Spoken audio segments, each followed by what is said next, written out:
আজকে যে গল্পটা পড়ে শোনাবো সেইটির নাম হচ্ছে কুৎসিত উট। এক বনে এক উট বাস করত। তার একটা খারাপ অভ্যাস ছিল। বনের সব পশু পাখিদের চেহারা নিয়ে সে অযথা সমালোচনা করত। তাদের সম্বন্ধে কখনোই সে ভালো কথা বলতো না। একদিন একটা গরুকে দেখে সে বলতে লাগলো, ভাই, একবার তুমি নিজের চেহারার দিকে তাকিয়ে দেখো, কি জঘন্য তোমায় দেখতে।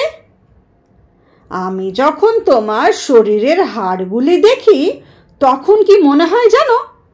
মনে হয় তোমার গায়ের চামড়া ভেদ করে যে কোনো মুহূর্তে হাড়গোড় সবই বাইরে বেরিয়ে আসবে। অন্য আর একদিন এক মুশকি দেখে সে বলল, এই যে ভাইয়া, তুমি নিশ্চয়ই আমাদের সৃষ্টিকর্তাকে কখনো অপমান করেছিলে, যার জন্য তিনি তোমার দেহে কয়লার মতন কালো রং চড়িয়ে পৃথিবীতে পাঠিয়ে দিয়েছেন, তাই না? আর ওই যে দেখছো না তোমার আঁকা বাঁকা শিং দুটোর জন্য তোমাকে তো আরো কুৎসিত দেখতে লাগে, তুমি জানো? এরপরে একদিন আবার এক হাতিকে দেখে সে বলে উঠল, তুমি তো ভাইয়া বনের সব পশুদের মধ্যে একটা সঙ্গ। আমার মনে হয় সৃষ্টিকর্তা রসিকতা করে তোমায় সৃষ্টি করেছেন। তোমার সমস্ত শরীরটাই বেঢপ, মোটা চামড়ায় মোড়া, বিশাল বপুর শেষে আবার একটু লেজুর। দেখে সত্যি হাসি পায়। তোমার চোখ দুটো খুদে আর কান দুটো কুলোর মতন বড়। আর পাগুলো দেখেছো? পাগুলো যেন একটা স্তম্ভ। তোমার শরীরের মধ্যে ভাগের বর্ণনা না করাই ভালো। বাবা, কি মোটা বড় একটা পেট। কাছেই গাছের ডালে টিয়া পাখি বসেছিল। তাকে ডেকে সে বলতে আরম্ভ করলো, তোমার হুকের মতন বাঁকা লাল ঠোঁট দুটো দেখলে আমার মনে হয় সৃষ্টিকর্তা তোমায় নিয়ে কৌতুক করেছেন। জানো,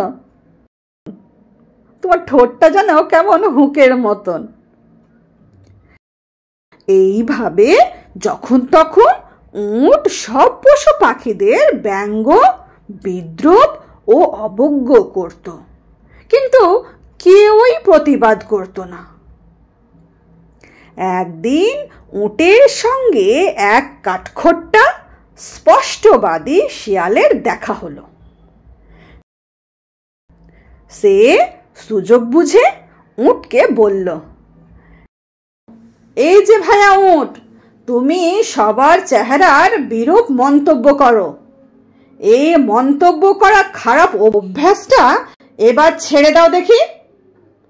আমি বলি কি, একবার নিজের চেহারার দিকে তাকিয়ে দেখেছো কখনো?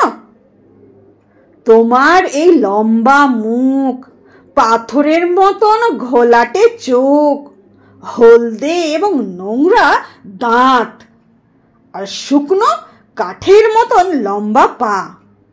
আর ওই পাগুলো দেখতে কেমন লাগে বলতে পারো? এছাড়া তোমার পিঠের ওপরে যে কুঁচটা আছে, কুঁচটা কত বিচ্ছিরি দেখতে, তা কি জানো তুমি ভাইয়া? তা তো তুমি জানো না হয়তো। এই বনে যত কুৎসিত পশু আছে তাদের মধ্যে তুমি সবচেয়ে বেশি কুৎসিত, এ কথা জেনে রাখো। সব পশুদের মধ্যেই ভালো মন্দ গুণ আছে, কিন্তু সবার দোষগুণ ছাপিয়ে যায় তোমার অসংখ্য দোষের পরিমাণ। আমি বলি কি, যে যেমন আছে তাকে তেমনিই থাকতে দাও, আর তুমি তোমার মতন থাকো। কি বলো, তাই তো? শিয়ালের কথা শুনে তখন উট লজ্জায় মাথা নুইয়ে নিঃশব্দে সেখান থেকে চলে গেল। তাহলে শুনলে তো কত সুন্দর একটি গল্প। এই গল্পটা থেকে আমরা কি শিক্ষা পাই? এই গল্পটা থেকে আমরা এটাই শিক্ষা পাই যে অন্যের দোষ না দেখে দোষ দেখবে নিজের। কেমন? ঠিক আছে?